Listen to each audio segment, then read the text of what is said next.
ಶ್ರೀ ಬಾವಿ ಗಂಗಮ್ಮ ದೇವಿಯ ಅದ್ದೂರಿ ಹೂವಿನ ಕರಗ.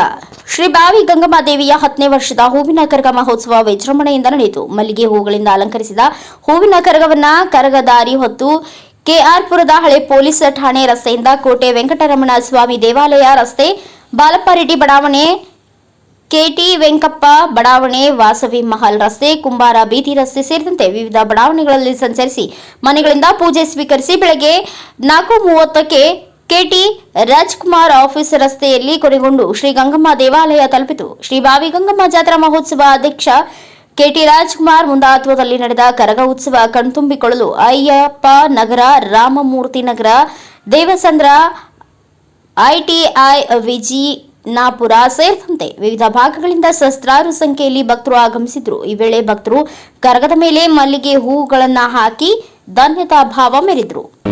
ಶ್ರೀ ಬಾವಿ ಗಂಗಮ್ಮನವ್ರನ್ನ ಗ್ರಾಮಕ್ಕೆ ತರ್ತಾ ಇದ್ದಂಗೆ ಬಹಳ 4 ತಿಂಗಳಾಗಿತ್ತು ಮಳೆ ಬಂದು. ನಾವು 41 ಡಿಗ್ರಿ ಸೆಲ್ಸಿಯಸ್ನ ಬೆಂಗಳೂರಿನಲ್ಲಿ ನಾವು ಕಂಡಿದ್ದೀವಿ. ಆದರೆ ಆ ತಾಯಿ ಬಾವಿ ಗಂಗಮ್ಮನವ್ರನ್ನ ಇಲ್ಲಿ ನಾವು ಏನು ತಂತಾ ಇದ್ದೀವಿ ಉತ್ಸವಕ್ಕೆ ಅಂತ ಹೇಳ್ಬಿಟ್ಟು ಅಂದ ತಕ್ಷಣನೇ ಮಳೆ ಅಂತ ಮಳೆ ಸುರಿದು ತಂಪೆರೆದಿದೆ, ಸುಭಿಕ್ಷವಾಗಿದೆ ಅನ್ನೋದಕ್ಕೆ ಅದೊಂದು ಸೂಚನೆ. ಅವರ ಕುಟುಂಬಕ್ಕೆ ಮತ್ತು ಕೃಷಾತ್ಪರ ಎಲ್ಲ ಗ್ರಾಮಸ್ಥರ ಪರವಾಗಿ ಅವರಿಗೆ ತುಂಬುರಿದ ಕೃತಜ್ಞತೆಗಳನ್ನ ತಾಯಿ ಬಾವಿ ಗಂಗಮ್ಮನ ಮೂಲಕ ನಾವು ಸಮರ್ಪಿಸ್ತಾ ಇದ್ದೀವಿ.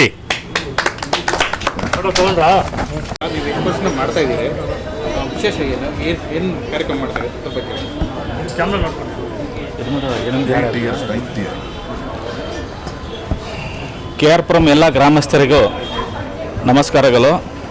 ಬಾವಿ ಗಂಗಮ್ಮ ದೇವಸ್ಥಾನ ಸತತ 8ನೇ ವರ್ಷ ವಾರ್ಷಿಕೋತ್ಸವ ಗಂಗಮ್ಮ ಜಾತ್ರೆ ಮಾಡ್ತಾ ಇದ್ದೀವಿ. ಅದೇ ರೀತಿಯಾಗಿ 2024 2ನೇ ತಾರೀಕಿಂದ 7ನೇ ತಾರೀಕುವರೆಗೂ ಈ ಕಾರ್ಯಕ್ರಮ ನಡೆಯಲಿದೆ.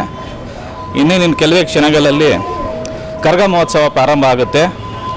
ದೇವಿ ತಾಯಿ ಕೆಆರ್ಪುರಮಲ್ಲಿ ನೆಲೆಸಿದ್ದಾರೆ ಅಂತ ಒಂದು ನಮಗೆ ಸ್ಪಷ್ಟವಾಗಿ ತಿಳಿದು ಬರೋದು ನಿನ್ನೆ ನಮ್ಗೆ ತಿಳಿದು ಬಂತು. ತಾಯಿ ಗ್ರಾಮಕ್ಕೆ ಬಂದಿದ್ದ ತಕ್ಷಣ ಕೆಆರ್ಪುರಮಲ್ಲಿ ದಿಢೀರ್ ಮಳೆ ಶುರುವಾಯಿತು. ಸತತ 5 ರಿಂದ 6 ತಿಂಗಳು ನಾವು ಮಳೆಗೋಸ್ಕರ ಕಾದಿದ್ದು. ಗ್ರಾಮಸ್ಥರಿಗೆ ಇದೊಂದು ಹೇಳ್ತಾ ಇರೋದೇನೆಂದರೆ, ಈ ಸತ್ಯ ದೇವರಲ್ಲಿರೋ ಸತ್ಯದಲ್ಲಿ ಅದರಿಂದ ನಿನ್ನೆ ಬಂದು ನಮಗೆ ಮಳೆ ಬಂದಿದೆ. ಅದೇ ರೀತಿಯಾಗಿ ನೆಕ್ಸ್ಟ್ 7 ಡೇಸ್ ನಾವೇನು ಪ್ರೋಗ್ರಾಮ್ ಮಾಡ್ತೀವಿ ಎಲ್ಲ ಒಂದೊಂದು ದಿನ ಒಂದೊಂದು ವಿಸ್ಮಯ ಆಗುತ್ತೆ. ಅದೇ ಕೆಆರ್ಪುರಂ ಸರ್, ಇವತ್ತು ನಾಳೆ ಕರಗ ಇರುತ್ತೆ. ಇವತ್ತು ರಾತ್ರಿ ಕರಗ ಇರುತ್ತೆ. ಇದಾದಮೇಲೆ ನಾವು 6ನೇ ತಾರೀಕಿಂದ ಶಿರಸು ಮಹೋತ್ಸವ ಮಾಡ್ತೀವಿ. 7ನೇ ತಾರೀಕು ಶಿರಸು ಮೆರವಣಿಗೆ ಆಗುತ್ತೆ. ಗ್ರಾಮ ಪೂರ್ತಿ ಕೆಆರ್ಪುರಂ ಗ್ರಾಮದಲ್ಲಿ ಎಲ್ಲ ರಾಜ ಬೀದಿಗಳಲ್ಲಿ ಎಲ್ಲ ಕಡೆ ಮೆರವಣಿಗೆ ಮಾಡಿಸ್ಬಿಟ್ಟು ದೇವ್ರನ್ನ ತಗೊಂಡ್ಬಂದು ಇಲ್ಲಿ ನಿಲ್ಲಿಸ್ತೀವಿ. ಅದಾದಮೇಲೆ 6ನೇ ತಾರೀಕು ಪ್ರಸಾದ ವಿನಿಯೋಗ ಇರುತ್ತೆ. ಅದೇ ರೀತಿಯಾಗಿ ಮಡಿಲು ತುಂಬುವವರು ಮಡಿಲು ತುಂಬ್ಕೋಬೋದು. ಅದೇ ರೀತಿಯಾಗಿ ನಮ್ಮ ಗ್ರಾಮದ ಮಹಿಳೆಯರು ಬಂದು ದೀಪ ಮಹೋತ್ಸವ ಮತ್ತು ಅದೆಲ್ಲ ಮಾಡ್ತಾರೆ. ಈ ರೀತಿಯಾಗಿ ಕಾರ್ಯಕ್ರಮ ಮಾಡಿ ಮುಗಿಸ್ತೀವಿ ಸರ್ 7ನೇ ತಾರೀಕು. ಕೆಆರ್ಪುರಂ ಜನತೆಗೆ ನನ್ನ ಕಡೆಯಿಂದ ನಮಸ್ಕಾರ. ಫಸ್ಟು ಈ ಗಂಗಮ್ಮನ ಜಾತ್ರೆ ಸತತ 8 ವರ್ಷದಿಂದ ನಡೀತಾ ಇದೆ ಅಂದ್ಕೊತೀವಿ. ಈ ಅಮ್ಮ ಹತ್ರ ತುಂಬ ಸತ್ಯ ಇದೆ.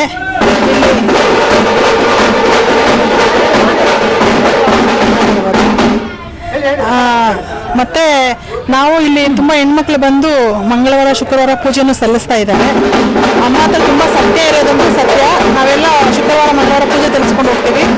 ಈ ನಿನ್ನೆ ಮಳೆ ಬಂದಿರೋದ್ರಿಂದ ಕೆಆರ್ಪುರಂ ಜನರಿಗೆ ಇನ್ನೂ ಅಮ್ಮ ಮೇಲೆ ತುಂಬ ನಂಬಿಕೆ ಜಾಸ್ತಿ ಆಗಿದೆ. ಆದ್ದರಿಂದ ಎಲ್ಲರೂ ಬಂದು ಅಮ್ಮನ ಆಶೀರ್ವಾದ ಪಡ್ಕೊಂಡು ಕೆಆರ್ಪುರಂ ಜನಕ್ಕೂ ಮತ್ತು ಇಲ್ಲಿ ಬರೋ ಪ್ರತಿಯೊಬ್ಬರಿಗೂ ಒಳ್ಳೆಯದಾಗಲಿ ಅಂತೇಳಿ ಹೇಳ್ತೀನಿ.